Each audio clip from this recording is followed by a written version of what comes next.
Ducks fans, are you ready? You are listening to the Ducks and Pucks podcast. This is the #1 home for Anaheim Ducks talk and analysis. Here we go.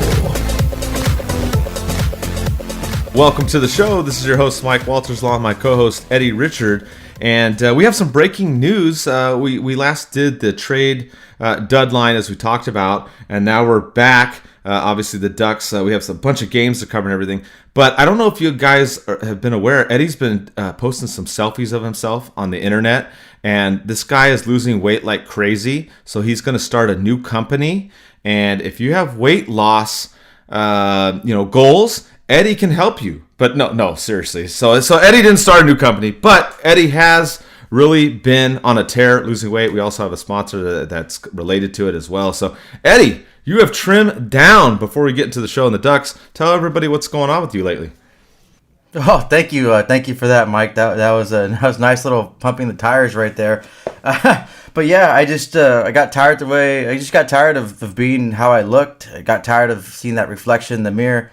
I actually was seriously tired of trying to go up the stairs and do my laundry and being out of breath, and wanted to make a change, and I wanted to lose that weight. And I don't know, I just kind of being in that lockdown and just having to face myself every single day, not having distractions, and the drinking every single day, just to kind of like to ignore the distractions. It just got old after a while. I just got tired of it. So I wanted to make a big change, and I figured the best thing to do was just to get in the gym and just go forward and lose the weight I wanted to lose.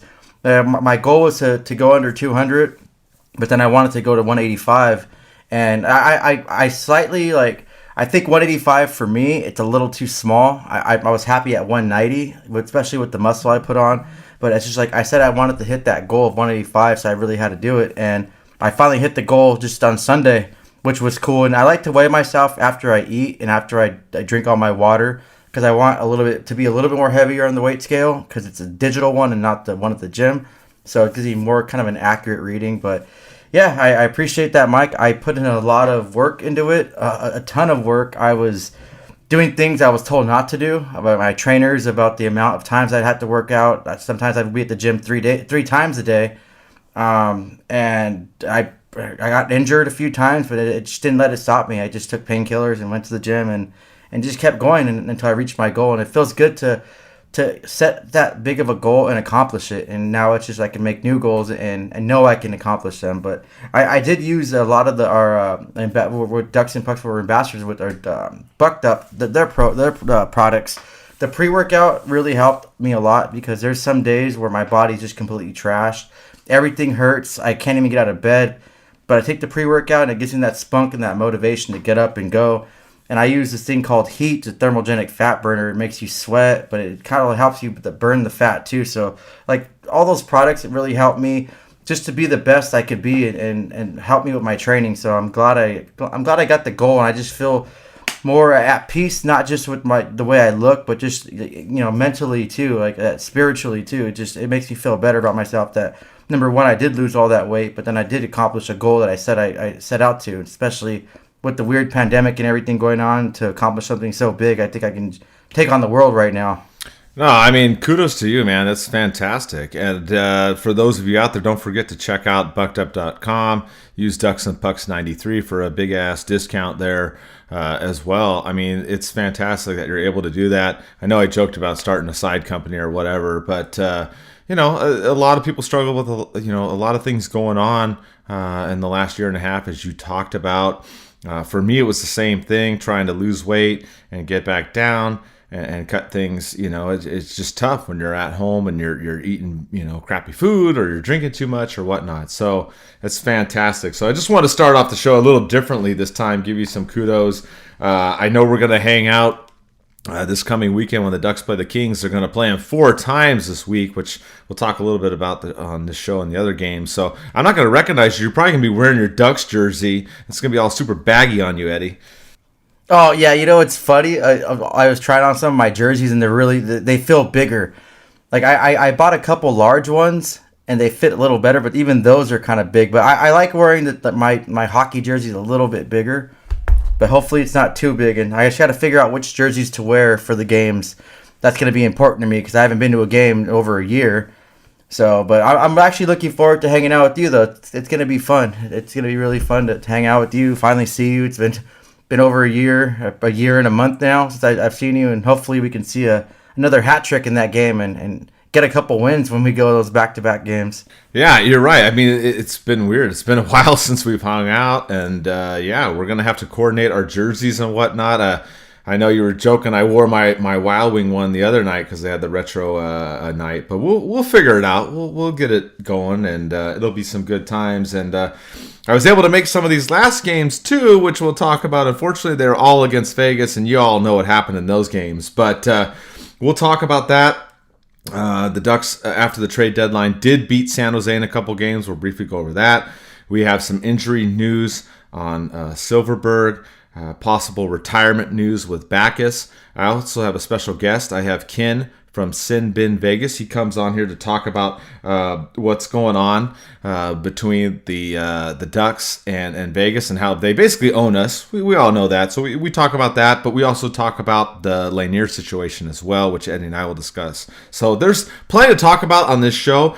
I was kind of surprised because Eddie and I joked after the last one. We thought, maybe we should just do a show at the end of the season because not a whole lot was going to happen. And actually, there's plenty of news that happened. Even around the league, there's some stuff we got to cover. Oh, and of course, Zegras is back up with the Ducks, right? Just in time to play the Kings, 4 games in a row. So we'll go into all of that. So let's pick up. We'll cover the games real quick and then dive into all these other topics. Tons of stuff to go into. But after the trade deadline, or deadline, as we talked about, and of course not a whole lot happened. If you do want to hear about our ranting and raving, you can listen to the last show. But the Ducks then faced San Jose 2 times. They actually went with Stolarz in net. The Ducks won these games, and the Ducks have had some success against San Jose. They ended up beating them 4-0 and 4-1. Stolarz almost had 2 complete shutouts. He saved 46 stops in the first game and then 27 of 28 in the second game. Just amazing play by him and the Ducks. I don't know what it is with this team, but San Jose's obviously been struggling. But the Ducks, they played well against the Sharks in these 2 games, Eddie.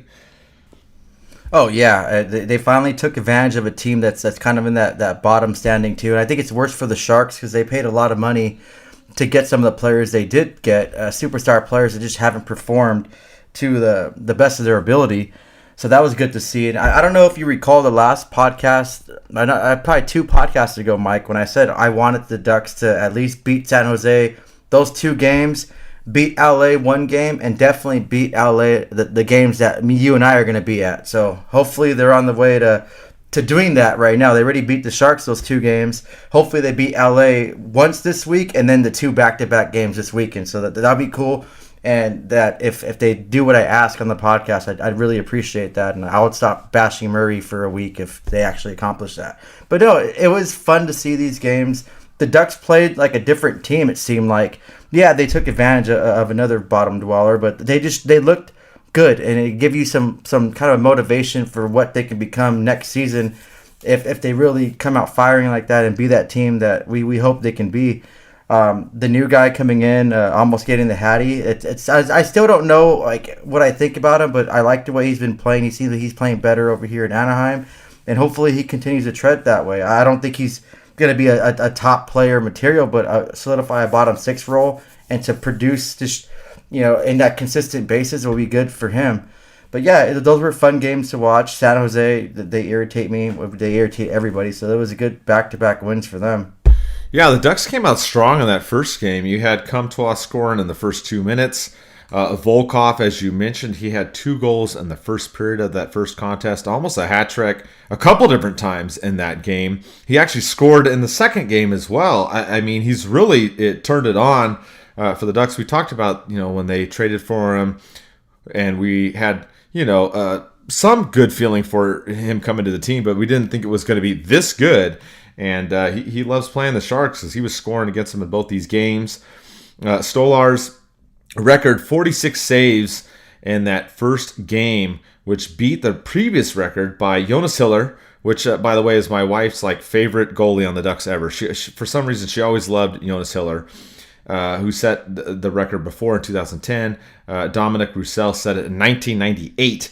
And now you have Stolarz with this 46 saves in one game for a shutout. Crazy, just phenomenal. And then he almost had a shutout in the second game. So I love these games. Like you said, that you wanted the Ducks to beat the Sharks, Eddie, and they went out and did that in both these games. I mean, they got outshot badly in the first game. Stolarz with a phenomenal shutout. The shots were obviously more even in the second game. The Ducks got a power play goal. Good Lord, what is that anymore in Anaheim? Obviously it was at the end of the game, but still they got a power play goal, and they jumped out on the Sharks early in game 2 as well, with Grant and Getzlaf also chipping in on these two. So happy to see this, especially after the trade deadline. You're all upset. Ducks didn't do shit, right? We all know, and then they come out and win these 2 games, Eddie. Yeah, I guess we need it. We need it sometimes, especially coming on, knowing we're going to play teams like Vegas. We're going to play teams like St. Louis coming up, and even Minnesota to end it off that in April or in May. Those are going to be some hard teams to play against. Teams that are ready, gearing up for a playoff run. They're going to want to fine tune some of the stuff they do. So it's good to see those little wins. I guess my mentality a little bit changed at this point of the season and where the Ducks are going, and we'll discuss more about the fan poll you put out. But at times it's like I don't want to see these wins, but then when they get the wins, I'm kind of happy. Like, okay, that's cool that they got the win, and that's good to see that being a Ducks fan. But then I'm thinking like, man, if they continue to win, they're going to go up in the standings, and then come the draft, we're going to get a 5th overall, 6th overall, when we could have possibly got maybe a 1st overall pick. That's what I'm really hoping and gearing for. Yeah, we have a poll question that's almost dead even on that. We'll talk about that a little bit later in the show. But like you said, the Ducks beat the Sharks. Then they had Vegas 3 out of the next 4 games, and then the Kings for 1 game. And man, I was able to get tickets to these games. We gave away some tickets as well to one of the games. And man, just frustration. I was happy that fans were able to go back to the stadium. It was awesome to see the Ducks play in person at Honda Center that first game against Vegas. Obviously, they lost that game, got shut out, 4-0, which was not great. The first period in that game was the first of these 3 was, it was slow, not a lot happening, and then of course, William Karlsson scores right away in the second period.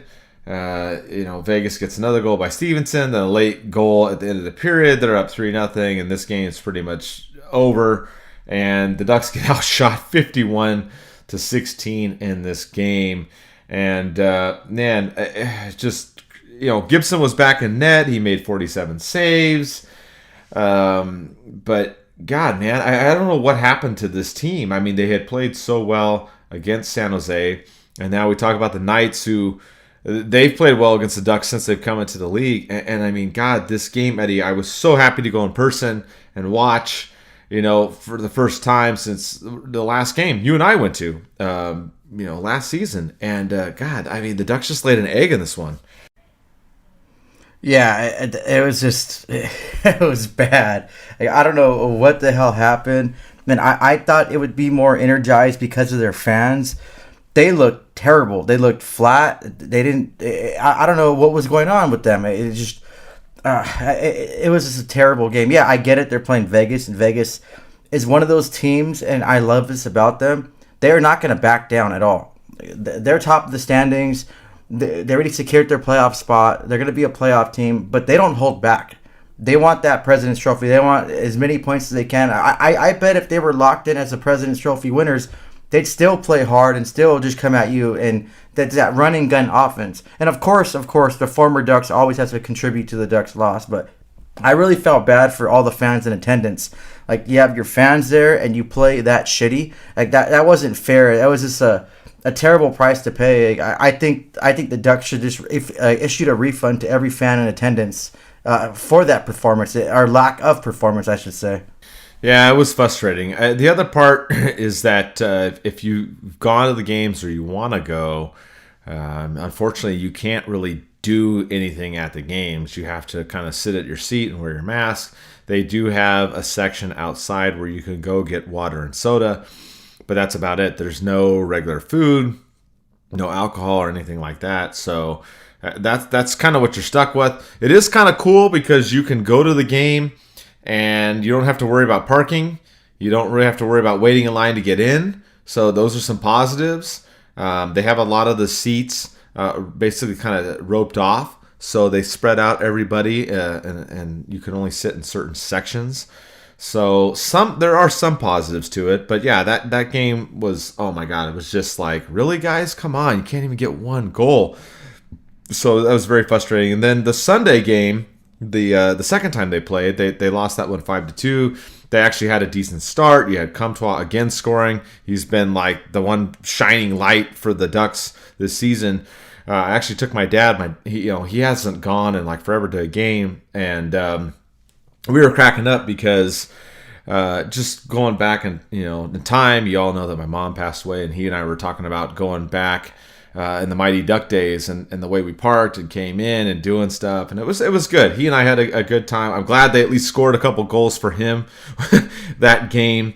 Early game, right? It was early afternoon game on Sunday. But, yeah, the Ducks came up short in this one too. I thought, maybe they'd have a chance in this game.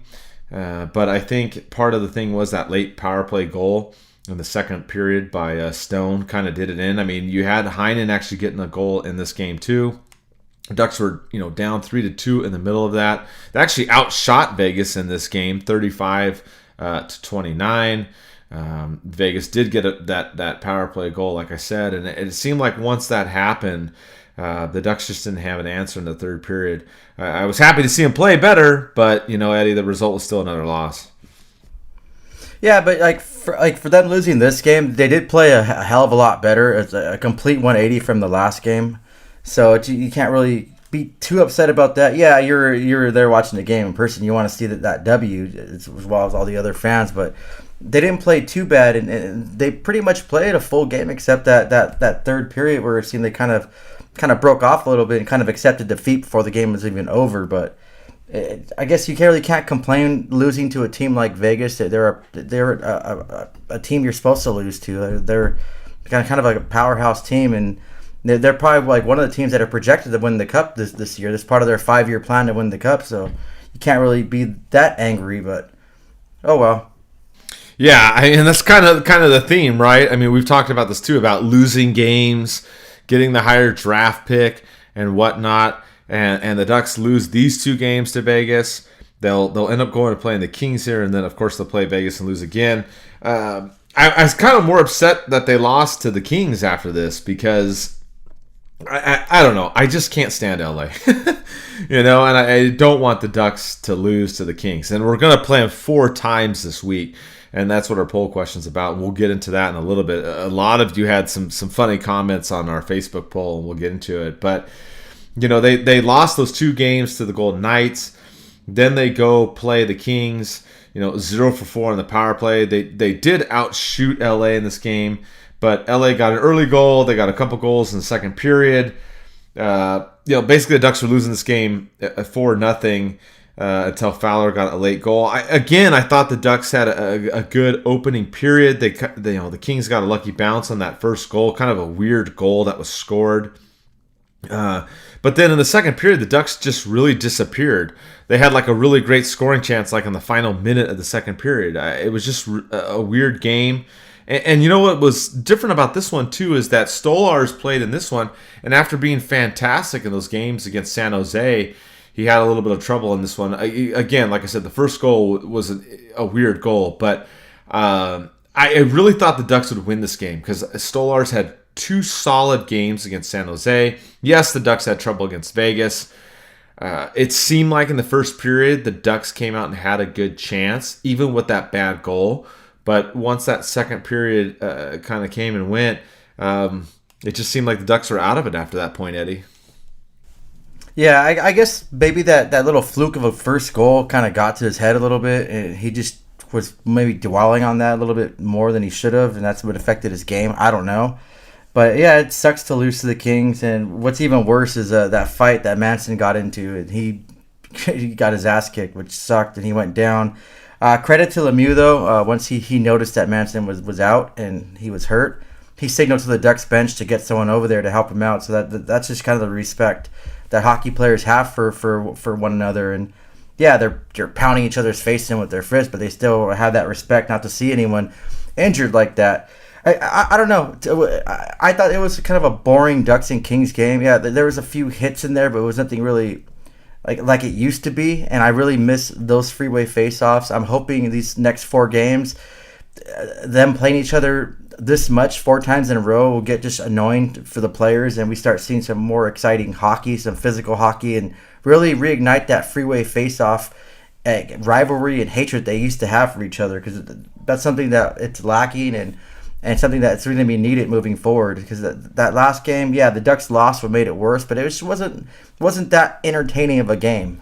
No, it wasn't, except like you said, for that fight. And yeah, that's one of the few times I remember Manson getting basically worked. I mean, he did. Got to be honest here. It started out fine, but then he got his bell rung, and then he wasn't even able to play in the next game against Vegas, which the Ducks ended up losing that one as well. So I mean, it's just a rough spot here for the Ducks. I don't know. It's just tough. You had Manson go down in that game, upper body injury. He doesn't play in the game against the Golden Knights. So, the Ducks, you have Walensky in the lineup, which is fine, but then you have Larson, who we've not been happy with. And then this game, I don't know. My wife was, I think, more upset in the last game against the Vegas Knights. She was pretty irritated, I have to say, because Vegas scored right away in this game. A couple of mistakes. Stevenson gets a couple goals in the beginning. I thought the Ducks didn't have a bad first period. I thought that they played okay, and Vegas was opportunistic. And then after that, it was just really them. I mean, yeah, Sam Steele got a goal early in the third on a weird play, but we saw our favorites, as we talked about, Carlson and Theodore. They've talked about this. They get up for the Ducks and want to play against the Ducks. They both scored in the third period, putting the game well out of reach at that point, if it wasn't already at 3-1. But I don't know, Eddie. I mean, the Ducks against the Knights is just crazy. They've played 20 times. They've only won 3 times. I just don't know. And then to add insult to injury, you had Manson get hurt in that game against the Kings. Then Getzlaf gets hurt in the second period with an upper body injury, and he doesn't come back in this game. So it's like we're losing games, which I know some of you out there are like, okay, that's fine. I don't care. I want to get a higher pick. We're fighting it out with Buffalo and New Jersey. Who's going to be like the top 3, right? But now you're seeing players get hurt too, Eddie, and it's just like it's just nothing's going right for the Ducks right now. Yeah, I didn't expect the Ducks to win this game. Obviously, we all know who Vegas, what kind of team they are. But it was the last time they're gonna wear the reverse retros. I don't know if they're ever gonna wear them again. But I wanted to see a win with them wearing the reverse retros, and I wanted to see the first win with fans in the stadium. I think the fans that went over there deserve to see that win, especially during what we had through all season. And kind of the inflated prices some of these fans are paying for the tickets too. So it's not cheap to go to these games. I checked up some of the prices just out of curiosity, and I think I saw at the 400 level someone was trying to sell a pair of tickets for like almost $180. So it's like, whoa, that's a little steep right there to watch this team. But yeah, the Ducks just didn't really get it done at all. They let Vegas take the early lead, and Vegas ran with it and kind of cruised to an easy win. It's almost just like a free trip to California, and you're just going to get a free, easy win. But, hopefully in the future, the Ducks start getting better. They get some of their young guns more established in the league. Vegas, their run starts coming to an end. Or hopefully they just figure out, get tired of losing to Vegas, like I was tired of being overweight. and they change up their game, study more film, and know what to do. Obviously, what's having a common denominator is Carlson and Theodore. For some reason, they love to get points against the Ducks. Shut them down. Don't give them any opportunity for that, and try to figure out a way to beat Vegas, because this 3-13-4 all-time record, that's terrible. You have to figure out a team, and don't get like the Calgary Flames, and they hadn't won in Honda Center forever until they finally got that win. But we have to figure out something to do come next season to try to get some of these wins against the Golden Knights, and try to figure that team out, and not just kind of just go accept defeat every time you play against them because of the record. Yeah, absolutely. And they've owned us for all that time. So it's been rough, like you said. And I actually had a chance. I talked to Ken over at Sinbin Vegas. They do a podcast and have a website and everything and whatnot. So I'll bring him in right now. We'll talk a little bit about that as you hit on, Eddie. We'll also talk about the playoffs, or at least who's going to win the West. And we'll talk about the Lanier situation. So here's Ken as he joins me and we talk about what's going on with the Ducks in Vegas. And joining the show right now with me is Ken Bolke. He covers the Vegas Golden Knights on the Sinbin Vegas podcast. Thanks for coming on the show, Ken. The Ducks just finished, getting their ass kicked, basically, by the Vegas Golden Knights in the last 3 meetings they had, and gotten, just destroyed this season, losing 7 out of 8.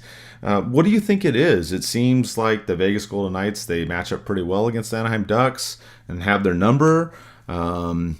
Maybe it's the fact that Carlson's on the team and Theodore, they get a little up for the games too. What do you think it is? Why does Vegas seem to play well against Anaheim? Because they've done it ever since they've been in the league. Yeah, I would say this year it's just a flat-out talent discrepancy. I don't think it's all that close this year. And outside of the goalie, he can keep you in some games, but he can't keep you in every game. So I think that's what has done it for the most part this season.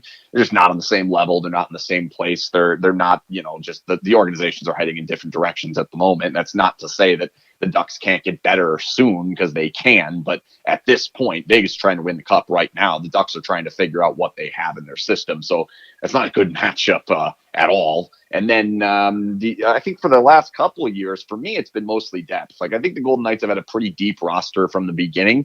I think that was a big reason why they were so good that first season, was you didn't really know where the light spot was in their lineup. It's when are we going to take advantage of this lineup? There really wasn't that spot to do it.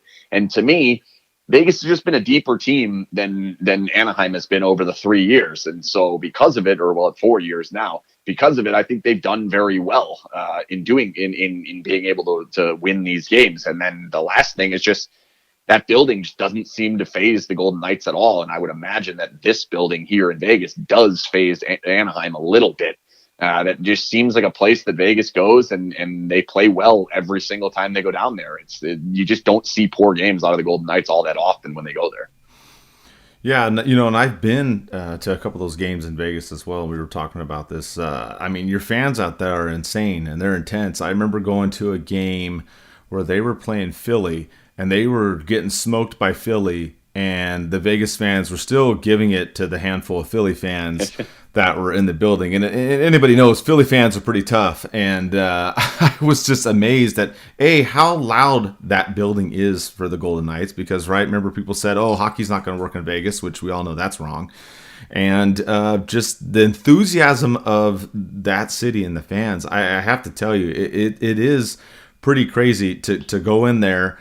I wear my Duck stuff, and no one's too crazy. It's not super confrontational. It's not like Kings Ducks games or whatever. But you guys have a real passion out there, and I definitely think it helps you guys on home ice.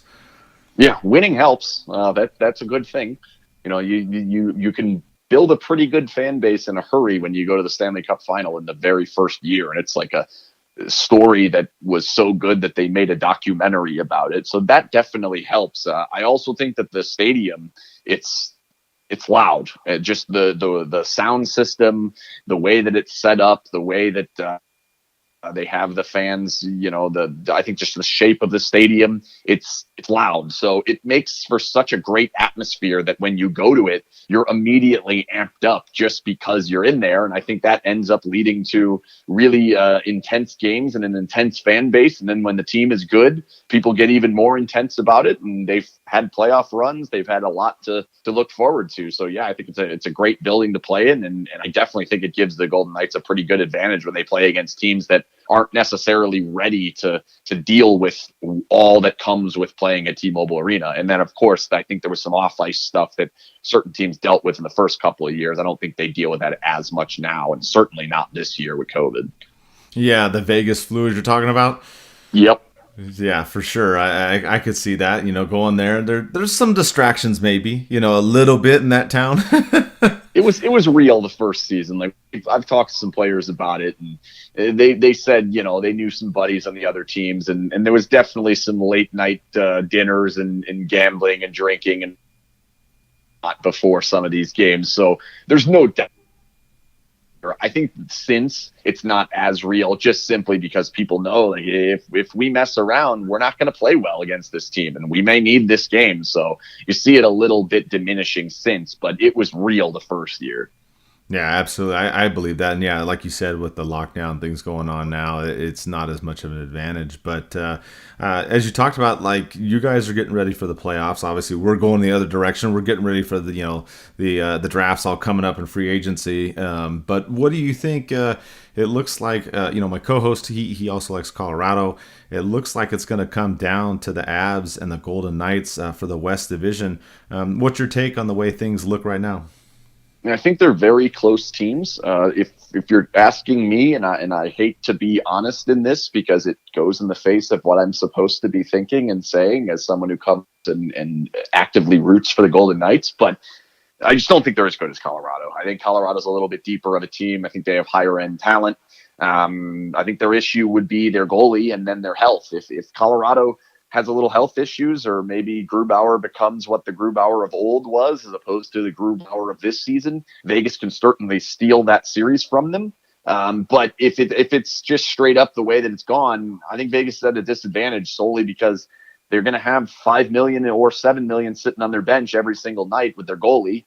And then I just don't think they're as deep of a roster. And the other thing is the style of play.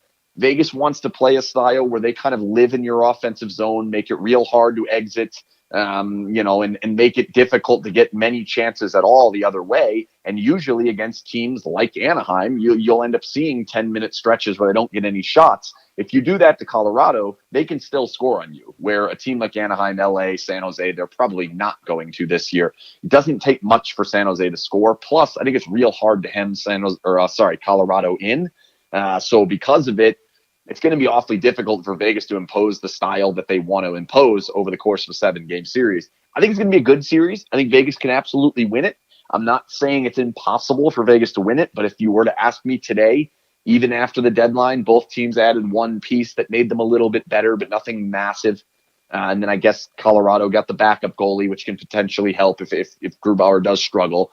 I would say Vegas is a slight underdog, and I would unfortunately say I don't think they're going to win that series if all holds and everybody's healthy. Well, and the interesting part is you were talking about, the stadium, obviously, and home ice and whatnot. Right now, the Golden Knights are in first. Obviously, Colorado's got a couple more games to play to catch up. But if Vegas is able to hang on here, win the division, and then have home ice and have that, if it does go, say, to a 7th game, do you think that may give you a little bit more there against Colorado? You think it's like a must that, hey, Vegas, we have to win the division. We have to have home ice if we're going to beat Colorado? I think they really want it. I think it starts with first-round opponent. I don't think the Golden Knights want to play Minnesota at all. Just like you said, the Golden Knights have killed the Ducks over time in the 4 years.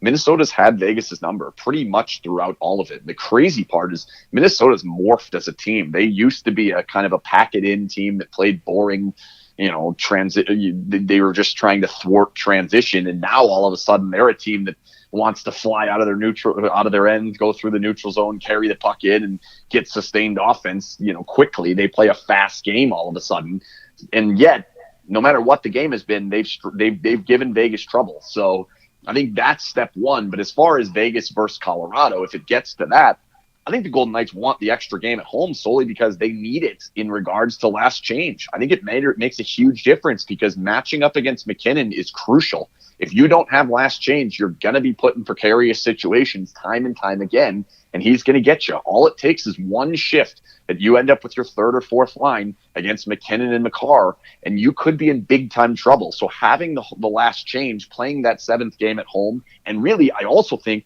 playing game 1 and 2 at home could make a huge difference because you do not want to go up there, come down 0-2, and know coming back here, we've got to win them both or this thing's over. So I think there's no doubt that these last 9 games, the Golden Knights, and 11 for Colorado are huge. Somebody's going to win the division. A lot of it's going to come down to these next 2 games they play against each other, but those other games matter. So all these games of Vegas have been racking up wins against the bottom of the division, have made a huge difference. They're in it because of them. Yeah, and I mean, you guys are currently on a 9-game winning streak. You talk about Minnesota; they're on a 7-game winning streak, and realistically, Minnesota has a chance to pass Colorado. I mean, there's only a point separating them. Again, Colorado's got a few games in hand against you guys and the Wild, but there's that kind of flip flopping that could go on at 2 and 3 if you guys hold. And then you guys may face Arizona or St. Louis. Those two are battling it out right now as well. I think you guys would be able to take out those two pretty handily. I mean, I don't want to jinx it. They should. They should. But I think you're right. Minnesota used to be that boring team that, like you said, did the neutral zone kind of trap or neutral zone, slowing the game down, not letting the other team get the forecheck in. But now Minnesota is switched and starting to become more of an offensive team this season. So they are a real threat. And you're right; they have had a little bit of advantage or something against Vegas, just like you guys have had it against us. We have like zero answers for you guys. Unfortunately, we just haven't had it. So kind of frustrating because we were talking before too. I went to all those games because finally we were able to have fans. So I ended up getting to go, and I'm like, man, I'm sitting here watching these games against Vegas, and I'm like, well, the first one started out slow, and we got smoked. We didn't get a goal, and then the second one wasn't as bad, and then I felt this last one, we actually had a decent start against you guys, but then Stevenson with a couple opportunistic goals, and then you guys just carried it away. So I think that's a big part of it too, but I think you guys do have a serious chance. If you get Arizona or St. Louis, you end up being number 1. You face one of them, and then let Colorado and Minnesota beat each other up, and you have home ice. Then I do like the odds.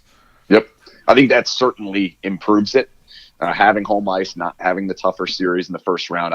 I'm with you. I don't think they'd have any problem with if it's Arizona, St. Louis, if LA sneaks in there. Whatever it happens to be, I'm not all that concerned about that really at all.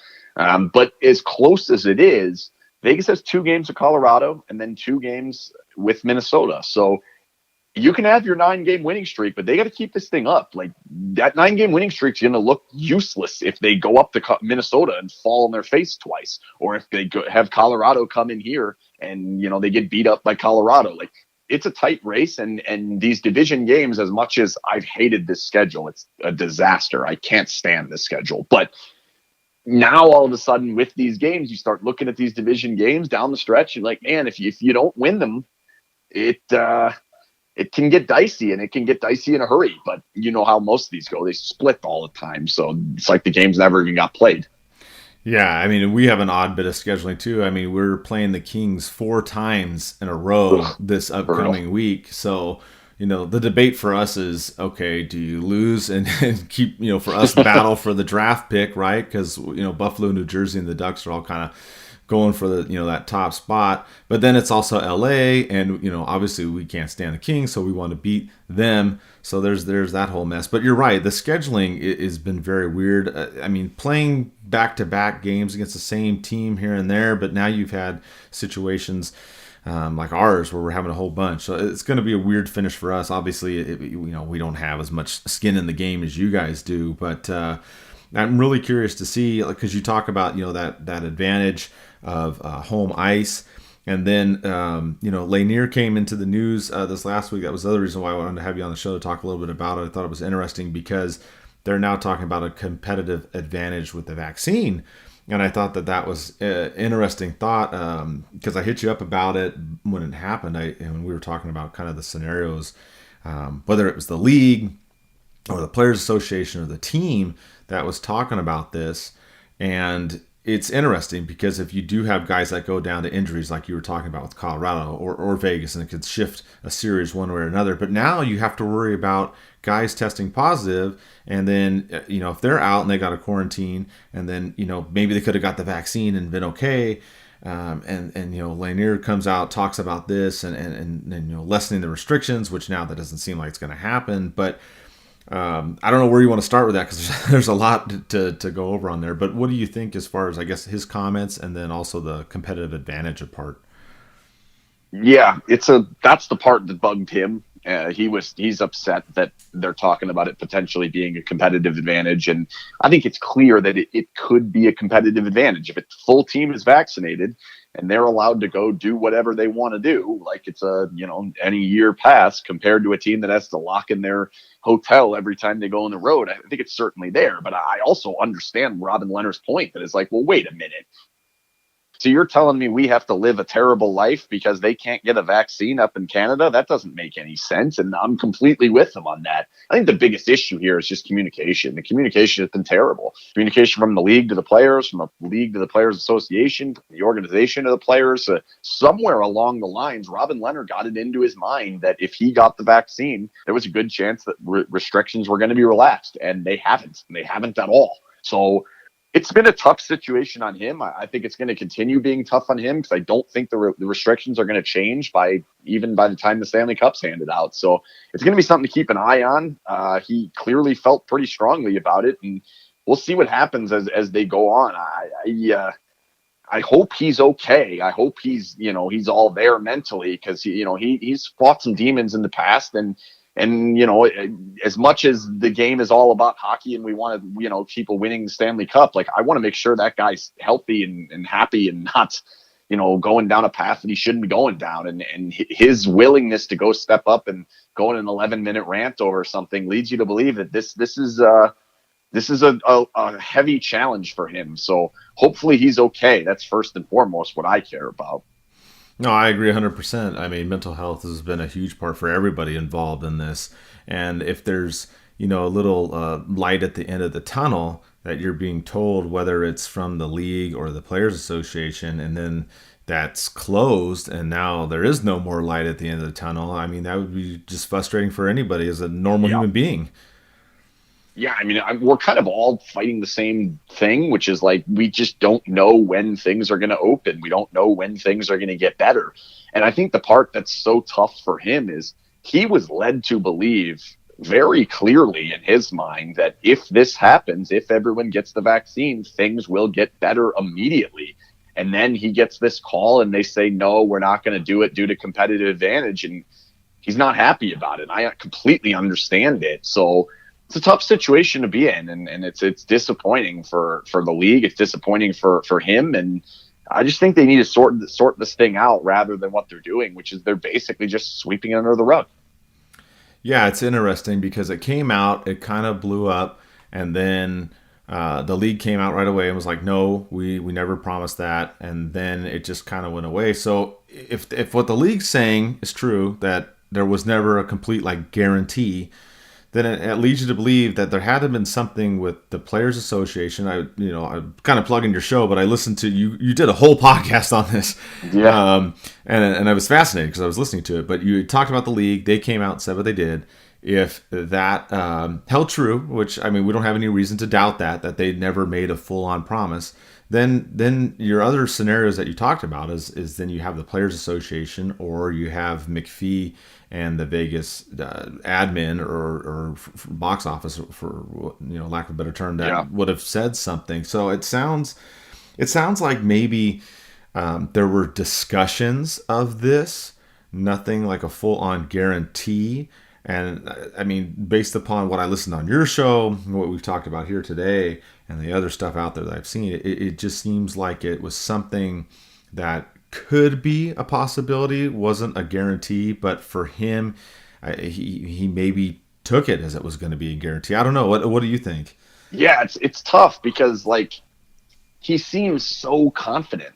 Like he even just tweeted out the NBA protocols and said like, look, here they are. This is what we were shown. So it's hard for me to believe that it was like up in the air. Like this is a maybe. This is something that might happen. It seemed like he was real clear that this will happen. This is going to happen. And then it didn't.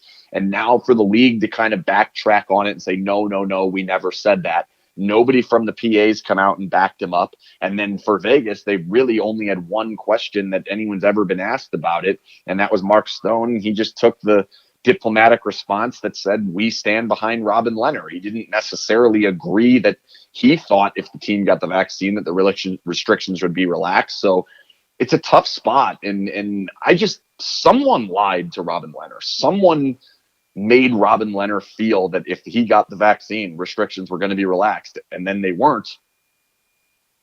I just don't know who that person is. I don't know if it came from the league. I don't know if it came from the PA. I don't know if it came from the Golden Knights. I still don't know. And I know people that have talked to Robin, and basically the way he said is, it doesn't matter who. It was everyone, every single person. Has been his answer. It was everyone, which then leads you down a path of thinking maybe he just misunderstood. Yeah, that's kind of what I'm thinking is now. Is it seems like because I just don't see the league doing something like that, promising that and then completely doing a 180 on something like this with everything going on. I don't know. It just seems too big of an issue for that. It's just a hell of a thing for him to go out and go nuts about it. Like he went on an 11-minute rant, uninterrupted. Not even a question was asked to him. He got out there and said, I'm going to do this. I'm going to go on this 11-minute rant myself. Like, I just have a hard time believing that this can just be a simple miscommunication when he was willing to do that. Nobody does that. Like, that doesn't happen. So for him to be willing to do it, something happened. And someone told him, and I don't know who it was. So it's tough for me to believe that he just misunderstood, but maybe he did. No, I'm with you too. I think for sure that something was conveyed to him along those lines, like you said, and made him, like you said, go out. Because I listened to the 11-minute rant quote speech, like you said, because I was like, whoa, where's this coming from?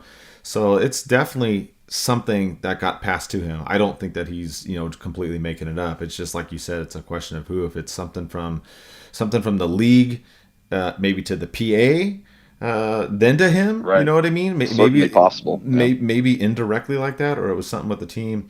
It's unfortunate, but I hope they get it straightened out. The main thing is hopefully it's not a distraction overall for the league and you guys as well, because you guys are getting ready here. You got 2 weeks to go, and you're going to be like I said, up there ready to go for it in the playoffs. So hopefully it's not a distraction, but we'll just keep monitoring it. If anybody wants to follow your stuff, you want to let them know, like your Twitter and your website and everything like that to follow, because you guys do a great job. So the Twitter is just Sinbin Vegas, and then the website is sinbin.vegas. I don't know, somewhere along the lines, the internet decided that .vegas was acceptable as opposed to .com. So we jumped on that. So it's sinbin.vegas, the website, and then at Sinbin Vegas on all the social media. All right, awesome. Thanks for coming on the show, Ken. And then just wish you guys the best of luck in the playoffs. Yeah, thanks for having me. I appreciate it. All right, and that was Ken from Sinbin Vegas. Check him out. He's on Twitter and on sinbinvegas.com as well. They do a great job covering the Golden Knights and whatnot. I thought it was interesting. He talked about the depth of Vegas and how they took out the Ducks, and the Ducks don't have that 4-line depth. So it's pretty much what it is. But he also talked about Vegas and Colorado, and I thought this was interesting, Eddie. As everybody knows, Colorado is your second favorite team. He thinks that Vegas is going to have a tough time against Colorado. Right now in the standings, the Golden Knights are ahead of the Avs but he really feels that they need to keep that going. They need to win these games, even though they've been playing, the Ducks, the Kings, the Sharks, and whatnot, to get that home ice advantage, get that last change and whatnot. So what do you think? I mean, these are the two teams that are battling out for the West. What's your take on that? I mean, you think Colorado can take out Vegas, or you think it's going to be the other way around? Oh, I don't know. That's a hard one because Colorado has, obviously, I'm going to want Colorado to take it, but I think Vegas just has that deep team, and they have those waves of offense, just the same as the Avalanche. What worries me about the Avalanche is they always get to injury trouble come playoffs, and then I don't know if Grubauer could sustain how he's been playing all season into the playoffs, so that's going to be a factor too. As far as home ice advantage, I think the only thing that really matters is going to be the line changes. But if you go down 2-0 on either of these teams, either Vegas goes down 2-0 or Colorado goes down 2-0, it's going to be hard to come back because these teams just don't stop. It's not going to be one game where a team's just going to cruise. It's going to be high scoring or high intensity kind of games for both of them. So I think it comes down to who's going to just battle harder, who's going to go and get into those dirty areas, who's going to win the board battles, who's going to be in front of the net, who's going to be causing chaos. And I think physicality is really going to play a factor in that series. I would love to see them. It's going to be a fun series if you watch Vegas against Colorado. And that series will definitely go to Game 7. There's no way it's not going to go to Game 7. They're just too. That'd be that would almost want to be like what you want to see in a Stanley Cup final. These two teams playing each other. So it's going to be fun. It's going to be fun to watch them in the playoffs. Looking forward to that. Yeah, I think, he talked about the way it would line up in the division and whatnot. And, I mean, those two teams are pretty much on a collision course. I think, stranger things have happened. He talked about your favorite team, Minnesota, having issues against Vegas. So I hopefully that doesn't happen. I'd rather see Vegas and Colorado fight it out for the West. I like Vegas. I hope that they do it, but if they don't, and Colorado does, either way, I got to pick someone to root for now, since we know what's going to happen with the Ducks. Anyways, we're looking at the off season, unfortunately. So the other part I thought was interesting was the Lanier discussion. If you check out their podcast on sinbin.vegas, they talked about it for a while, and I really like the way Ken goes on, a bunch of the stuff. He's been on radio out there in Las Vegas, and they break this down. I thought it was interesting, just those comments. You had Lanier just kind of come out of nowhere and talk about getting the vaccine and the protocols being lessened and whatnot, and then it didn't happen. The league came out right away and said no, that's not what we said. So it's interesting. If you want a full discussion, I mean, he goes on this for like an hour talking about it on their show, and I love listening to their podcast. It's done very well to kind of get the full on depth on that.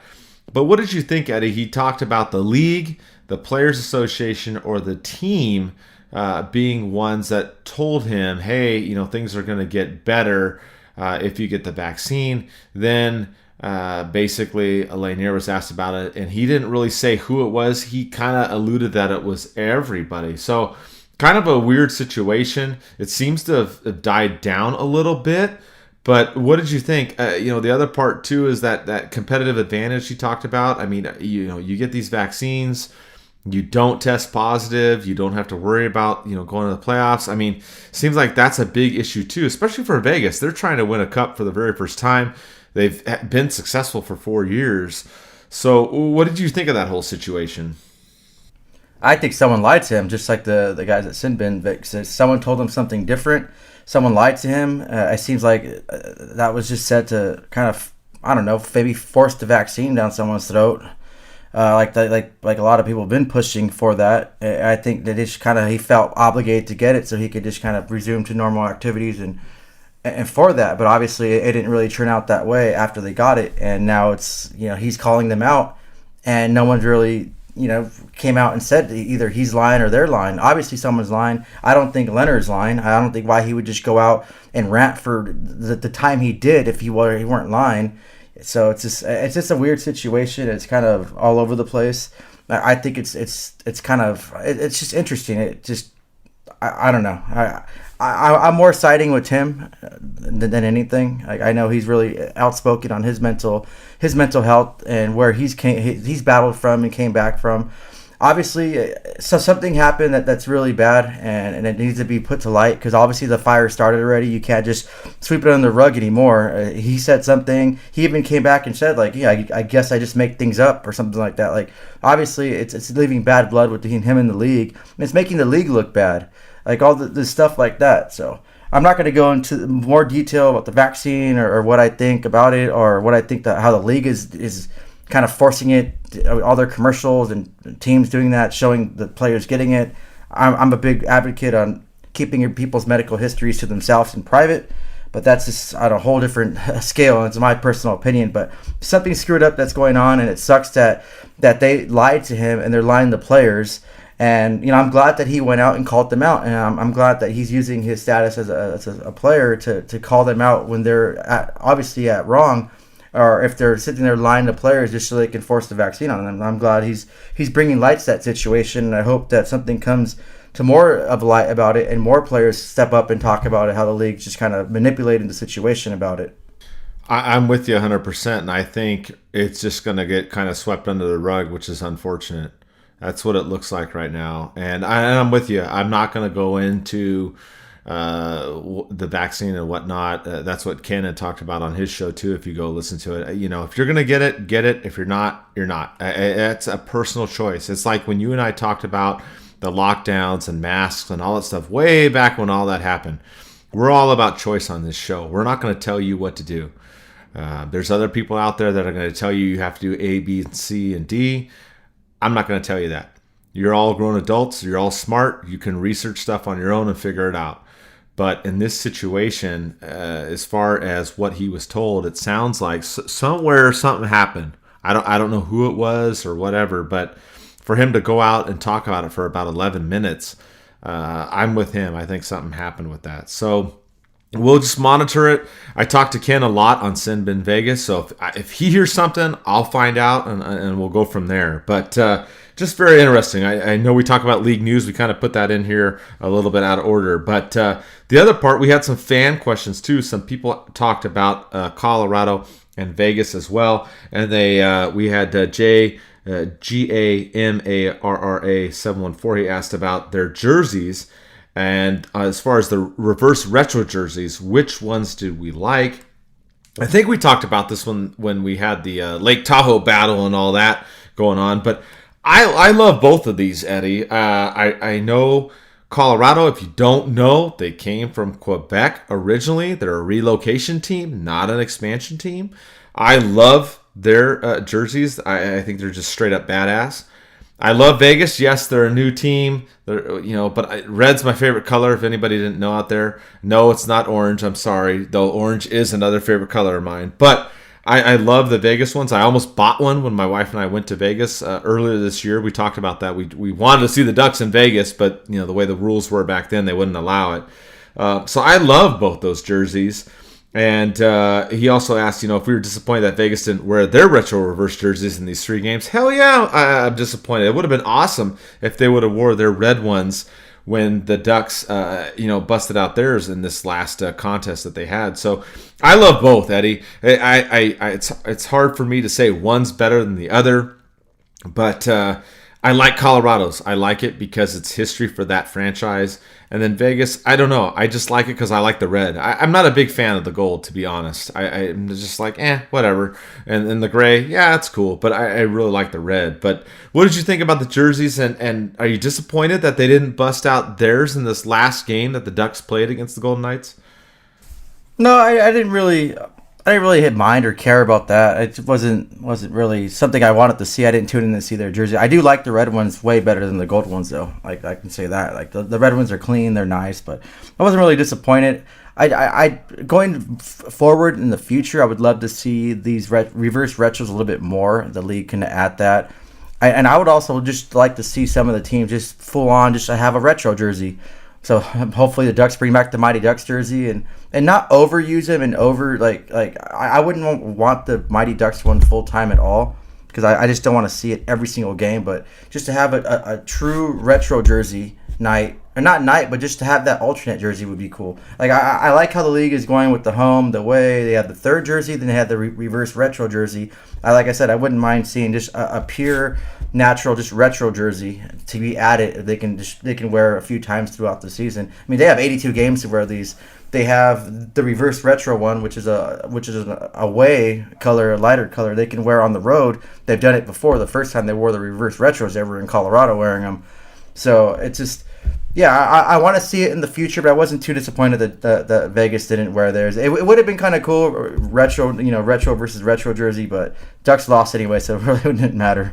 Yeah, I don't think the jerseys would have mattered in that game for sure. So. With that, I mean, we'll kind of wrap up those games and everything like that. Some news, unfortunately, we talked about injuries. Obviously, Manson and Getzlaf getting knocked out of some of these games. More news in the last couple of weeks, unfortunately. We know that Lindholm was out. He had wrist surgery. It sounds like, according to Bob Murray, that they're just going to sit him out the rest of the season, which I agree with. I think that's the right call. The Ducks aren't playing for anything. We all know that. It's not rocket science, so he's out. But then we had a surprise. We had Silfverberg, they announced, had surgery on his hip. He's out 4 to 6 months. According to Murray, he's been battling this injury for the last couple of years. And now the Ducks are going to be without him as well. I'm kind of concerned, Eddie, about this because it's not the same surgery that Kessler had, and obviously Kessler had a bunch of things going on. We still get a couple people that ask us about him, and Kessler's retired. He's done. he's not coming back, at least not as a player, unfortunately. But as far as Silfverberg goes, he did not have the same surgery that Kessler did. A little bit different. But I'm concerned. I just don't know how effective Silfverberg is going to be next season, Eddie. That's what worries me about this whole process. And it just kind of was thrown out there, and everybody's like, what the heck? So what did you think? We knew about Lindholm shutting him down, makes sense, but what do you think about Silfverberg and now having the surgery? Are you kind of worried about it, or are you just like, rest him, he'll be fine next season? No, hell yeah, I'm worried about it. Like, his play kind of dipped this season, and you're kind of wondering, like, man, you were supposed to be one of our top performing offensive players, and this season you just kind of just disappeared. It makes sense now that he had some injury issues, so that contributed to his play. But now I'm thinking, okay, is he going to come back refreshed in that same old Silfverberg come next season, or is that surgery going to have a long-lasting effect on him? And is he ever going to regain that form and be that top offensive threat that he was once with the Ducks? So that's just kind of worrying me. Yeah, it's good he's having the surgery right now, getting it, so he has a lot of time to recover, to start skating more, get conditioning, and get back to form. But it's just kind of, with surgery, no matter what you have, it's always going to be hit or miss. Things can go wrong. It cannot heal correctly, or it might, be something more. So we never know. So I wish him the best. I hope he comes back healthy. I hope he regains that scoring form, because we definitely need that. But like I said, more importantly, I just wish him he has a successful surgery and it doesn't affect anything to do with his quality of life, especially after hockey. Yeah, that's my concern too. If you haven't heard about Kessler and the stuff that he's dealt with in the off season and the medications and the rehab and all those kind of things, you want to check it out. There's a couple different articles out there about what he endured. So regardless what happens with Silfverberg coming back to the team, obviously you want his personal health, to be fine. So we'll see what happens. Expansion draft's coming up. We'll talk about that here in just a second. And, what'll happen. I mean, it's been a nagging injury. He probably played through it, maybe did some rehab during all the lockdown and no hockey and all that, but obviously it wasn't able to work out. So, the Ducks, a lot of players getting, hurt and being rested. We already know about Carter Rowney. It seems like Milano's being shut down for the season too as well. So I don't blame the team for doing all this stuff. If players need to have surgery and they want to shut them down. And we got to look towards the future.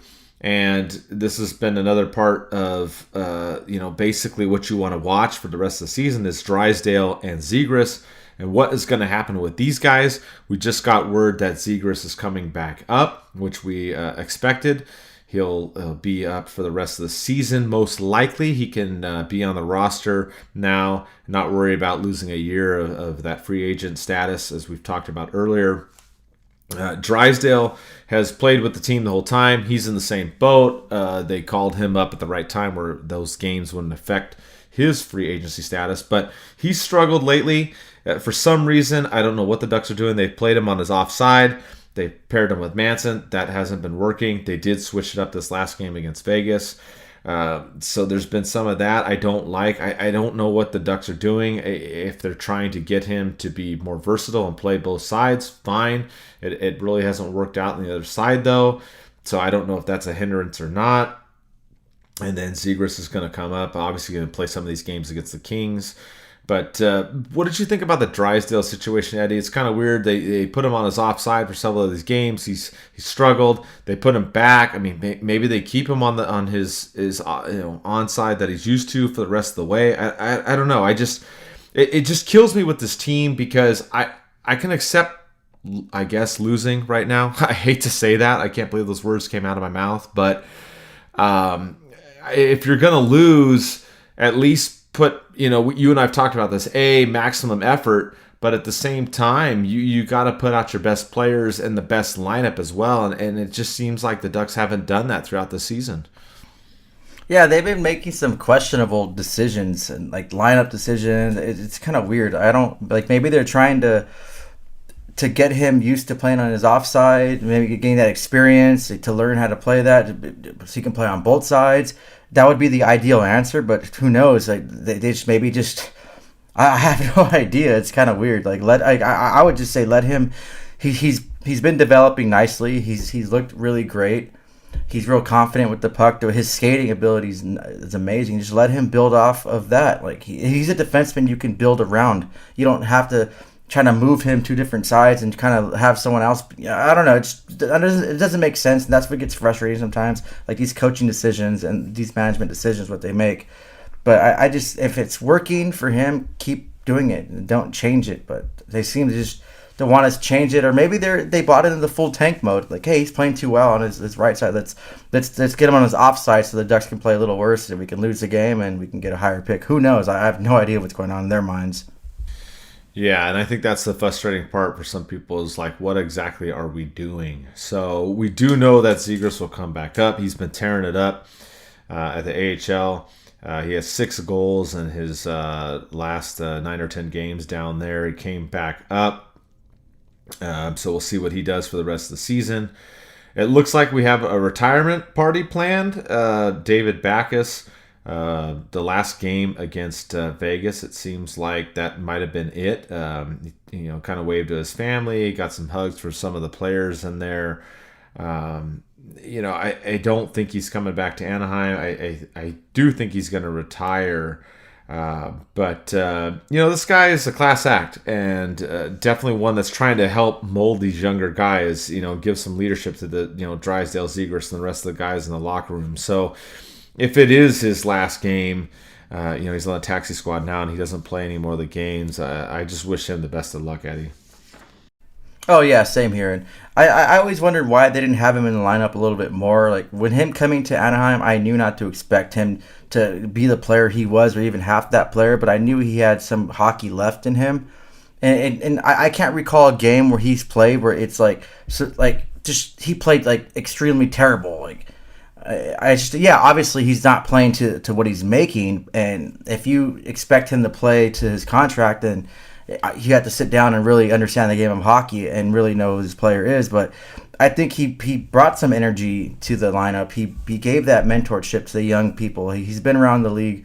I think it was better to have. He should have been playing a little bit more. It wouldn't have really affected the outcome of the Ducks games at all. But just like I said, questionable decisions made by management, especially with the Heinen situation. I can't believe he's still with the Ducks, even in the way they didn't really utilize him throughout the season. But regardless, I wish him all the best. Thank you for thank you for your time in Anaheim, and I wish you and your family all the best. And whatever comes back to you, I know you mentioned the little post game interview or the interview he did that he wants to be super dad. He missed a lot of milestones in his kid's life, so I hope that he can make some better memories. He can be there. His kids got to see him play, hopefully, or play in his final game. So, yeah, just wish him all the best. Yeah, absolutely. And more decisions for the Ducks is looks like he's going to, retire, as we talked about, or at least not come back to Anaheim. Miller looks in the same boat as well. Some stuff that we'll go into a little bit more at the expansion draft. We also asked some questions of you guys out there, too, about this, with the Ducks going forward here. What should they do? It doesn't seem like they're playing the optimal lineup, like you said. Backus probably isn't going to play that many more games, if any, with the Ducks, it seems like this season. The Ducks were looking towards obviously got to deal with the expansion draft. We're looking at the draft lottery. Where are they going to end up? And I think part of that is a poll question we had. And I thought this was really interesting because, the Ducks playing the Kings 4 times this week. And wanted to see what people thought about that and put the poll question out there. Do you want the Ducks to keep losing, basically, and try and get in that higher draft position, right? Because obviously, just because you're the worst team in the league doesn't necessarily guarantee that you're going to get that first pick. And so we asked that question, and the voting was almost even, Eddie. I was like, oh wow, because we always project some of these polls, and we're like, oh, what are they going to do? Is it going to be one way or another? But a lot of it was split. And you guys, just a little more than 50% want the Ducks to keep winning and even beating LA. And then just under 50% are like, no, you guys want to lose and get that higher draft position. So I thought it was interesting. A bunch of comments on there. I mean, I'm even torn on this. I mean, I don't like losing to the Kings. I know that these games don't matter in terms of the standings and everything, but they do matter in terms of pride. It's tough. I want the Ducks to be in a higher draft position, like we talked about. They're battling it out. Buffalo, New Jersey, or it's them 3 right now, kind of. I mean, it could change. There's some other teams that may jump in there, but what do you think, Eddie? The fans seem to be pretty split on this. Oh yeah, it's kind of, and I kind of going with the fans that want them just to kind of not necessarily tank. That's like the wrong word to use, but just I wouldn't mind them losing. I don't mind when they lose. And like I said, I want at least one win against the Kings this week, minus the 2 games I'm going to, but one win, preferably tonight, because I have money on this game with my buddy, who is a Kings fan. But I want the first overall pick. I think that would be something the Ducks need, especially to bolster their lineup and kind of expedite this rebuilding process, and that helps. I don't want to see the Ducks every season just be in the position they are right now. And honestly, a part of me too, and I think this is probably the main reason, and not just because of the first overall pick potentially getting, but the more games we lose and they're dead last, even dead last in the league, and Buffalo leapfrogs over them, and they're takes that 30th spot in the league. A team like Buffalo, maybe it might get some heads rolling, and maybe it might get people fired. Maybe ownership would kind of like wake up and come out of their shell and do what's necessary to make this team better, and that's get rid of the GM, and rebuild from there at the top. Obviously, you're rebuilding with players, and this might put a little bit of pressure on them, especially that Buffalo was really, really bad. They were terrible, and everyone had them locked at being dead last in the whole entire league. Now that they're only 2 points away from the Ducks at 33, and the Ducks 35. So I think my main determination and really motivation for not caring if the Ducks lose these games is hopefully it gets the ownership to kind of step up and fire the people in management positions and bring in other fresh new blood that can revive this team and make this team better and make this team different, a different culture, and not just have someone that's going to say what you want to hear but not really prove it with actions. It's funny you mentioned that, because one of the comments we had on the poll was from Joseph Roba, and he said what you said. He's like, whatever gets Bob and Dallas fired the quickest. So there's people out there that share your sentiment. They're like, well, if we lose, yeah, it sucks because it's against the Kings, but if we're going to be in a higher draft position and it gets rid of those 2, then I'm all for it. So that's I'm not saying that's my opinion, but that's what some are saying. We have other people, like we have Amanda on here, that's saying, hey, the Ducks never win the lottery anyways, so what's the point of losing? We had some other people mixed. We had Patrick, he says, I don't mind losing, but basically he wants to split some of these 4 games against the Kings. People are talking about Owen and trying to go for him in the draft lottery. Is he going to be the number 1? You have other people saying, yes, tank, go big for the draft. Then there's other people that are on here talking about, it's more of a pride thing. I rather, hey, losing is one thing, but I rather maintain pride before pick, which is what Eddie Hernandez said on here too. So you got kind of a mix of emotions on here. I know one thing for sure. You and I are going to be at the game on Friday and Saturday. They better win at least one of those 2, Eddie. Oh, yeah. They definitely. If not, we're not going to leave that rink until we talk to Bob Murray himself. We're going to be at the door pounding. Probably get arrested, but oh well. It'll be worth it.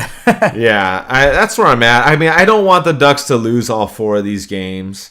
If they do, I mean, I don't know. I mean, yes, there'll be higher draft position most likely, but we got to at least win some of these against LA. That's where I'm at. So, interesting, though. You guys had a lot of mixed emotions out there. It was interesting reading your comments and whatnot.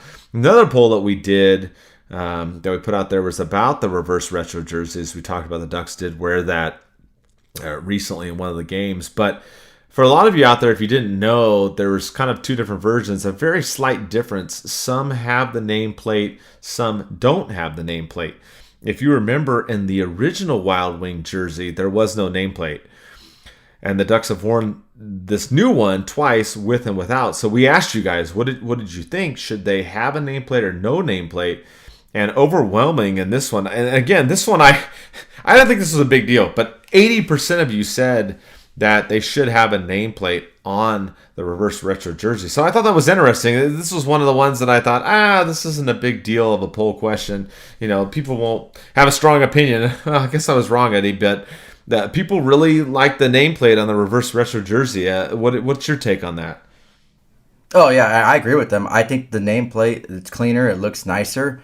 I like the way it was positioned. Without the nameplate, just the font. Yeah, I know they're keeping to the original roots, but it just didn't look right to me. I didn't like it. That's why when I bought my reverse retro jersey, I bought the jersey kit with the nameplate because I didn't like the way it looked. And some people were like, when I posted it, they're like, oh well, no, it's not going to be like the ones they were on the ice. Well, I don't care. Like I want it to look good for me because I bought the jersey. So I was kind of glad that they added that nameplate for the second game. I don't know, for some reason, it makes the jersey look a lot better. I like it with the nameplate. So I need to get my jersey kit sewn on, so I can hopefully have it sewn on for this weekend if I wear the reverse retro jersey. But I did get the Wild Wing 93 as my number and my name on there. So hopefully I can get that sewn on. But yeah, I like that little design thing. I just didn't like it how it was when they played Colorado. I'm with you. I like the name bar or plate as well. So just interesting. A lot of people, people get, intense about their jerseys. So a couple poll questions we had. We thank you for, always the participation and whatnot on those. Real quick, we'll do a little update kind of on the expansion draft. We're going to have a full-blown thing on this in the off season. But we did talk about this a little bit on the last show. And then Eric Stevens put out an article on this on The Athletic. So I just kind of wanted to put in what he said. And then we'll really go into it on another show. But I thought it was interesting because he talked about in this expansion draft, you have the 2 options. You have the 7 forward, 3 defensemen, and 1 goalie. And then you can also do the 8-1. Option. That one you can pick 8 skaters, whatever you want, but you can only do 8. So if you're going to do 10, you can max protect 3 defensemen. But on this other format, you can do 8, whatever you want. He talked about this. I'll kind of just go over it real briefly. If you didn't read the article on The Athletic, I thought it was interesting. Eddie and I on the last show talked about the issue with the defense. Eric Stevens thinks that the Ducks should protect Fowler and Lindholm. We agree. Then the question is Manson, Fleury, and Shattenkirk, what are you going to do if you're going to protect 1 or 2? And you could protect more, by the way. You could protect 5 or 6 defensemen under that 8-1 format. But most teams, usually go with 4. So there was that issue that came up on the defense. Then you look at the offense. He talked about protecting Jones, Raquel, and Terry. And then, you have to kind of figure out after that who you're going to go and protect. Lundstrom, Steele, Volkov, depending on if the Ducks do the 7-3-1 format or the 8-1. The interesting thing about all this is I think it's changed a little bit, Eddie, as far as Henrique, we know is on a bad contract. We think we'd expose him. But now with the Silfverberg injury, kind of why I want to talk about this, I think you expose him too. I don't know that Seattle would take either one of those two players. But now it kind of makes it a weird situation that maybe that 7-3-1 isn't necessarily what the Ducks are going to go for. We talked about in the last show that they might want to protect Manson and then Fleury or Shattenkirk to make at least 4 defensemen. Just kind of curious what you think now that we have a little bit more information. Like we said, we'll do a full-blown show on this after the season. But from what Eric said and now Silfverberg being injured, what do you think about the two formats? You think it's still up in the air, or do you lean towards one or the other? I have no idea right now. I can't see them taking a chance on Silfverberg. We talked about that a little. It's just too many factors for them. His play, his surgery. It just, I don't know. It's gonna be interesting, and we really have to dive deeper into this once that time comes. Things can change. Who knows? There might be a side deal already in place that Murray set up with the Kraken and hasn't been announced yet until that time comes. But it's just there's a lot of factors that play into this, so it's going to be it's going to be interesting to see. But if we did lose Silfverberg, it's gonna I don't know. It's I guess it's too early to tell. Yeah, I think that's part of the problem. I think, like you and I said, if the Ducks would have traded Manson at the at the trade deadline, then it would have been a little bit more clear cut, because then you had Fowler, Lindholm. Ducks probably protect Fleury in there, go the 7-3-1 route. But now that you have Manson in the mix too, what are you going to do? Are you going to protect Fleury and expose Manson and Shattenkirk, or are you going to protect Manson and Fleury?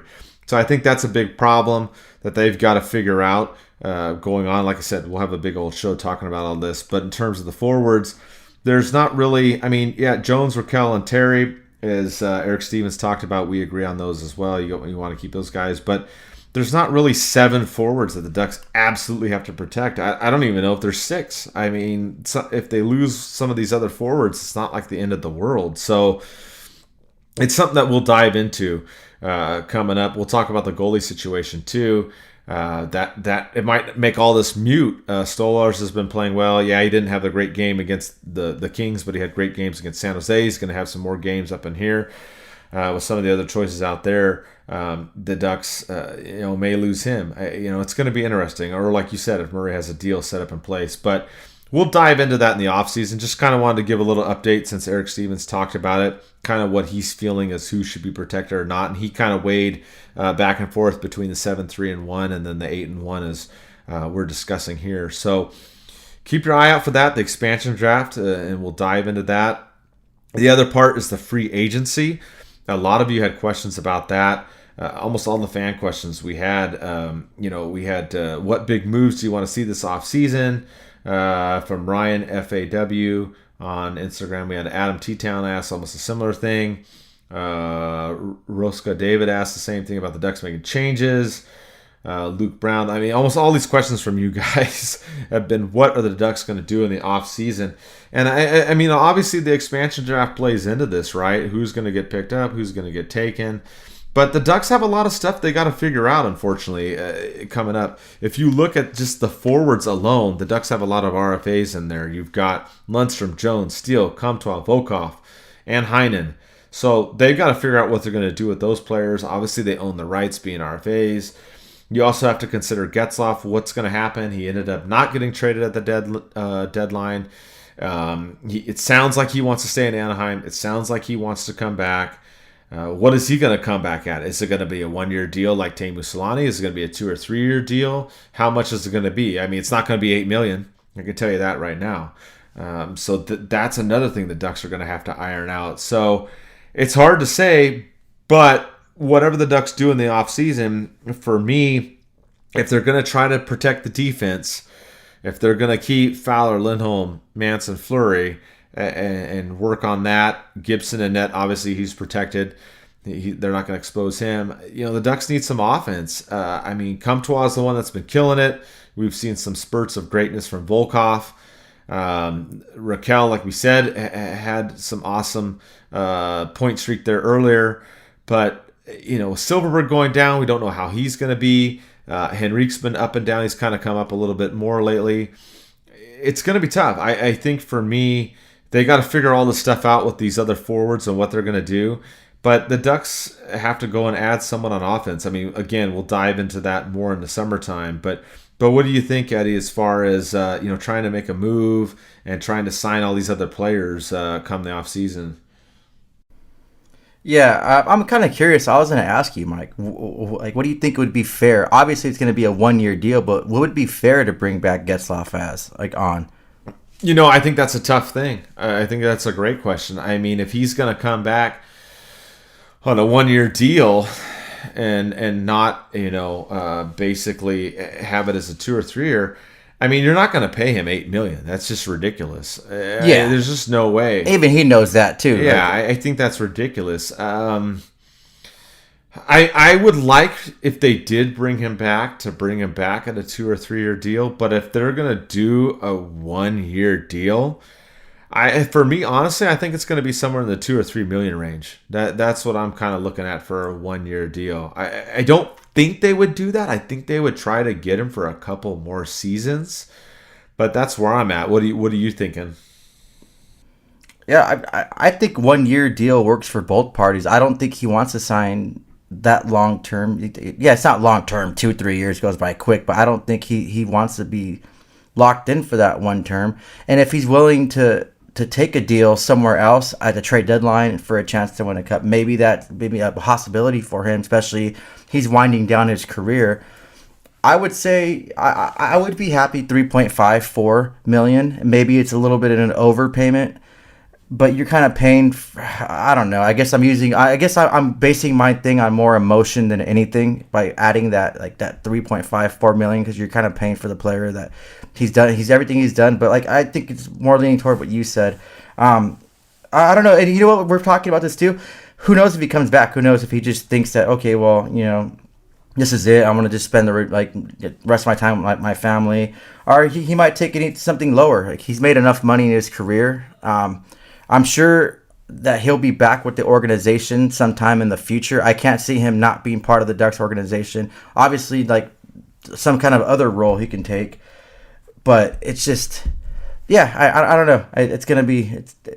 I'm kind of I drew a blank right now because I was thinking about this right real quick, but it's gonna be really weird to see the Ducks without Getzlaf, regardless of his play decline. He's not the same player he was. It's still just gonna be weird for someone that I grew up watching him. I saw him as a rookie. We saw him take the torch and be the captain.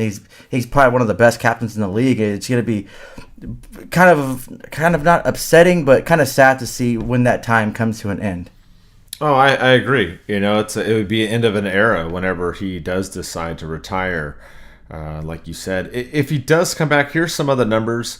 Talking about Teemu, obviously, because he came back 1 year for several years. Not saying that they're the same player. Obviously, they're a little bit different. But just for some numbers to throw out there, if you're wondering, well, how much was Teemu each year? So 2010-11, it was just over 3 million.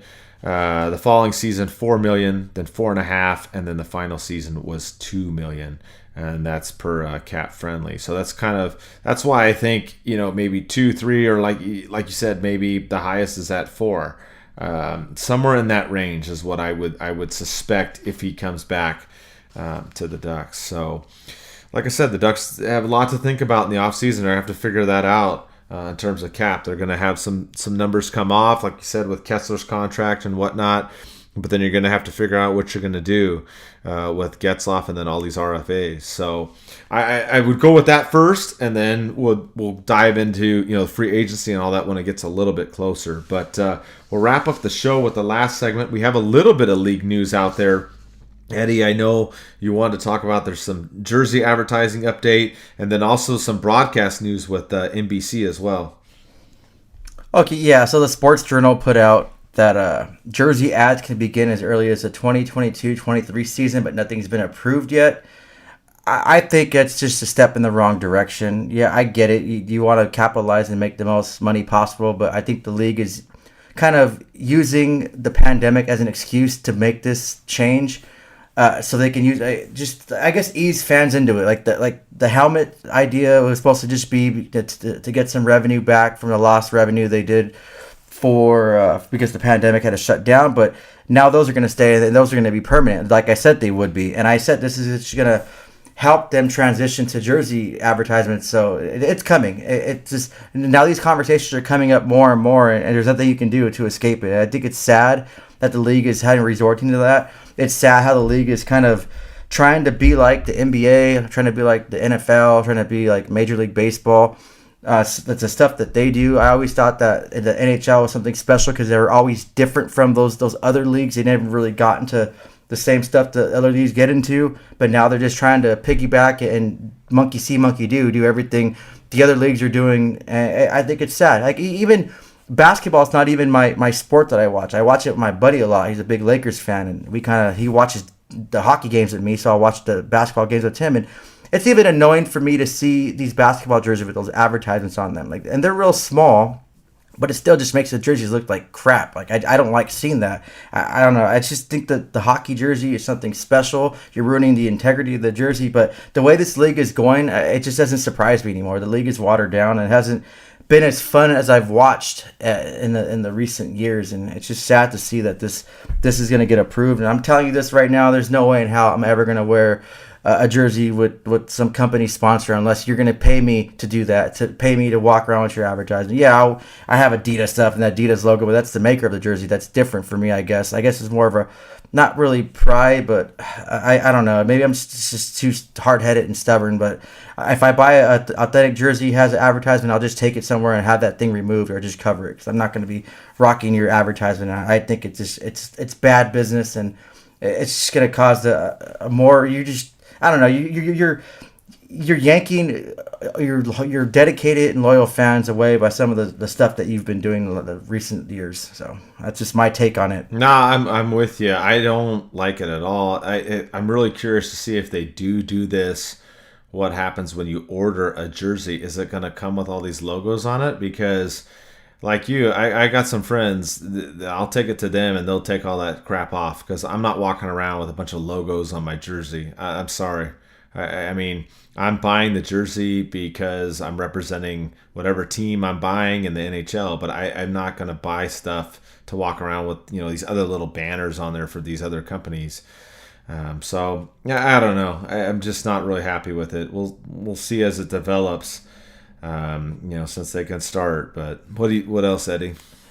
Oh, then yeah, I think because my buddy bought a Lakers one and it came with that advertisement on it on his authentic jersey. So if I'm assuming if the hockey goes this direction, if when you buy your authentic jerseys, it'll have that advertisement on there. Yeah, then I'm gonna have my buddies take it off, or I won't buy the jersey unless it's a certain special jersey or whatever. You know what I mean? Oh, just. You have to buy those Fanatic version jerseys. Yeah, I'm sure they won't have the ads on there. Yeah, save me money, I guess. That'd be cool. That's a positive. Yeah, I'm not a fan. So, and then what about broadcasting? We heard some stuff being changed. We knew ESPN is going to be covering some of the games next season. But what's going on with NBC, Eddie? We got some news on them. Well, they pulled out of the bidding war for the league's second package. They've been airing games since the 2005-2006 season. They're not going to be carrying games anymore. Maybe that's a positive for some fans because we all know it gets annoying. Some of the commentary of NBC gets annoying, but I'm kind of curious to see who's going to take over that spot.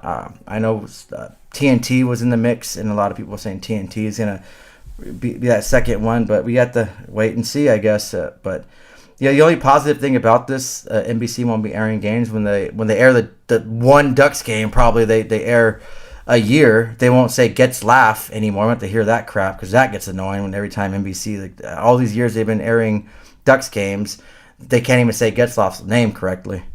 Yeah, you're right. They won't have Gets Laugh on there anymore, so we won't have to deal with that. But I just hope that stuff, we've already talked about this. What a shame it's been. Certain people can't watch certain games and whatnot. You have Bally Sports now. I have it through AT&T, so I haven't had an issue, but I know other people have had an issue. I just hope that this doesn't get like certain other sports where it's like you have to have this provider or this package and that's it. I mean, it's already going that way anyways, and people are having to go find these streams online and stuff like that and do stuff. But if it gets even worse by this, then I'm just not going to be happy, Eddie. Oh, yeah, and it's coming, Mike. You can't stop it. I've called out... I studied a few of these things, and like I mentioned before, I called out what these streaming services are going to start doing. They're going to start airing episodes and not just putting the full ones. And a lot of their logic behind it is they're saying that they don't want their consumers to be binge watching because that's unsafe for them. They don't give a damn about that. They want you to keep the subscription, and they release these episodes knowing that you're going to keep it week in and week out to finish the series. And as far as Bally's too, I think that's the unfortunate situation. That was just... F the fans, pretty much. They don't care about the fans. They just care about capitalizing on what they're going to do next. And I guarantee come next season or the season before that, they're going to make this partnership with ABC and that Peacock streaming service. And you're only going to be able to watch games if you have the Peacock streaming service with Bally's. And I can see that coming in the near future. It's going to be make it harder to watch these games, and especially for Ducks fans. Yeah, terrible season this season, but I'd be even more mad if I wasn't able to watch these games because I had to jump through hoops to get a service provider. Like I had to get Spectrum just to watch these games, and that was kind of annoying. But it's the way it is. And like I said, honestly, if I wasn't covering these games for Ducks and Pucks, I wouldn't have even wasted my time getting Spectrum. I just wouldn't have watched the games or caught the games at the gym or whatnot. But it's just ridiculous that fans have to go through all this just to try to watch a game. And these companies are just kind of taking advantage of fans knowing that, with life goes on and stuff that people deal with each day. Like they come back and their comfort zone sports, and a lot of people are going to just gravitate that and make them more money and spend more money to watch these sports. It's just sad to see that way. You want to grow the sport, and the league's not doing anything to stop these broadcasting companies from doing that. Yeah, absolutely. I mean, it's frustrating. They want to make money. I get it, but you're trying to limit the audience, or at least get money from a certain portion of that audience. Which, some people are going to pay. They're going to be like, oh, I got to get this service. I don't care. I'll just sign up for whatever and do it. But like you said, you get locked down, like with these certain shows and certain things like that, where you get the episodes, and that's how you have to go and watch stuff now. And then, of course, they have their advertisements and whatnot. It just seems like it's almost a shift. Like it's not just hockey, it's just everything. It seems like there's a big shift. There's certain shows that my wife and I like to watch, and it's like you got to have Paramount app on your smart TV now to watch that, or you've got to have the ESPN app for this and that, and it's just like it's ridiculous. It's like I can't buy a damn TV, get one service provider, and then decide the level of the package I want. Even then, if you decide what package you want, certain channels aren't included in certain ones because that way they make you go buy the more expensive one. It's like, we're not stupid. We know what you guys are doing. But it's frustrating because unless everybody says no and they don't buy it, they're going to keep doing what they're doing. So, I don't know. I'm not looking forward to it. I'm with you too. It's frustrating when you're covering the team, you're watching the team, we're doing the stuff that we do on the website and the podcast. And fortunately, I do have the current, stuff that I can watch the games, but if it changes in the future, and the bottom line is you're just hurting the everyday average fan. So, and even if you're trying to make hockey more exclusive to people, you're trying to get a different fan base. You're trying to get the non-traditional fans to watch, but you're making it harder for them to watch. You have to jump through hoops just to watch a game. You watch the Ducks game, watch the Kings game or Kings play. I'm saying that because we're in Southern California. You're just making it impossible for them to watch and become fans of that sport because you're just not stepping in and making these games easier to watch. Like I said before, my buddy has basketball on all the time. It's so easy for him just to no matter what service provider he has, just throw on a game that you're just like always on, just like regular TV and stuff. The hockey, for some reason, they make it impossible. You don't believe me? Try to get NHL Network and see if you can get that on some of the platforms that you have. That's even worse, impossible to try to get that.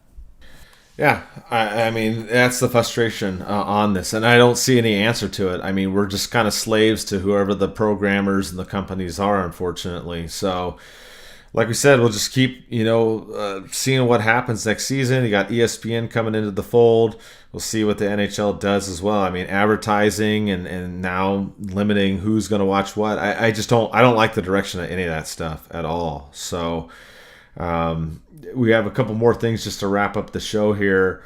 Your favorite, Patrick Waugh, came out, said he had hired an agent for a possible return to a coaching job or working in an office executive position. So what did you think about that? We talked about your other team earlier in the show. What do you think about Patrick Waugh? If he comes back to the Ducks, right? Yeah, no, just kidding. He's not going to come to the Ducks. But what do you think? You think he's going to land a spot somewhere in the league? Oh yeah, someone will take a chance on him. I still have the bad blood. Right, he's probably like my all-time favorite player. Him and Solani are just like up there, my all-time favorites. But just the way he left Colorado, kind of just bounced out right before the season started. I didn't like that. But he'll definitely get some kind of coaching job or some kind of office job, maybe a GM position. Who knows? It's been having success with Tampa and Detroit, and their former players turned GM, and also Colorado with Sakic over there. I wish him the best of luck. Like I said, I still have that bad blood about how he just dropped Colorado like that, but he's still like one of my all-time favorite players. So he'll definitely get a job. If we get the Ducks, that'd be awesome, but it's highly doubt it's going to happen. But yeah, as of right now, I'll take anyone taking over that GM spot. I'll take some of the fans taking over that GM spot than what we have right now. And then lastly, the Ducks played the Sharks, and it's Patrick Marleau, passed Gordie Howe for the all-time games played. This is going to be his farewell tour. What did you think about that as far as Marleau setting that record? That's pretty amazing. Oh, that's great. Passing Gordie Howe's record, it almost seems impossible. I can't believe a player like he can play that many games, and nothing but respect to him, stick taps to him. The battles all those years against the Ducks, it's just he deserves it. He's gonna deserve this farewell, this break. But it's really motivating and inspiring seeing him just love the game so much that he just spent all this time and that many games playing. And I don't think it's going to be a hell of a long time before anyone ever gets close to passing that. Yeah, that's amazing. And you saw the Ducks, we didn't talk about earlier, but when they played San Jose, Getzlaf and a bunch of the guys went up, congratulated Marleau at the end of that last game that they played. So, class act by the Ducks, obviously, doing that in that last contest. And yeah, I'm with you. I mean, that's an amazing record. 1,768 games. It's just crazy.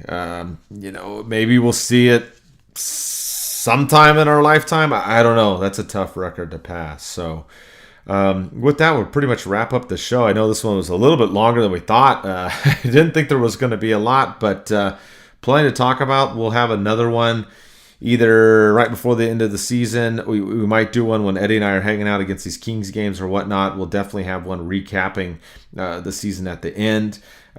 We did give away some tickets to one of our Patreon subscribers, Cheryl Watt. She got tickets to the last game that we had here against Vegas. Also, our giveaways from Mercury Insurance. We had Sean Solomon. He got the Lindholm puck. And Jessica Linehan, she got the Getzlaf jersey, just to let you guys know. So we had those winners that we gave out. And also check out manscaped.com, another one of our sponsors. You can use DucksNPucks as a code word there and get a discount and free shipping as well. So thanks for sticking with us. We'll be back in a little bit, have another show covering the Ducks. We'll see if they can beat the Kings in some of these games. We'll see what kind of draft position they end up as well. So with that, we'll catch you next time. Let's go Ducks.